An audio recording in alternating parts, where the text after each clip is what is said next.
in a few moments when we read from our Haggadahs about how we have this ritual not only to celebrate the liberation of the Jewish people from slavery in Egypt, but also to remember that phenomenon. And there's reasonable debate among historians of antiquity as to how accurate the Passover story, just like almost any Bible story, actually is. And I would say, for our purposes tonight, whether or not every detail of the story is accurate or not is not actually the point. The point is that we do know from empirical evidence and archaeological evidence and so on that what we now call the Hebrew nation or the Jewish people emerged from some sort of oppressive and difficult circumstances in Egypt a few millennia ago, and that we have been confronted circumstances in the over the generations since. And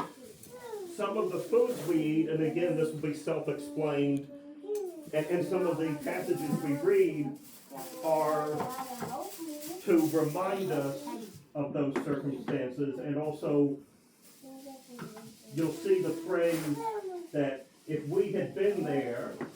we would have experienced the same things that our ancestors had experienced. So there are much more recent examples where if we had been there, we would have had the same unpleasant experiences that our forebears had experienced, including in the Spanish Inquisition, including in Russia in the 19th century, including the various parts of the Middle East in the last couple centuries, including in most of Europe in the 1930s and 40s, and of course including on Shemini Atzeret, the year before last. If we had been at Kibbutz Nir Oz, or in Ashkelon, or in that part of Israel,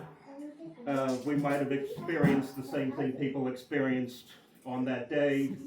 better known in the Gregorian calendar as October 7th, 2023. And with that in mind, we should bear in mind the people who were lost on that day, who are absent from their Passover Seders tonight. We don't necessarily have any in this room, but there are people all over the world who now, for the second year in a row, might be keeping an open seat at their Passover table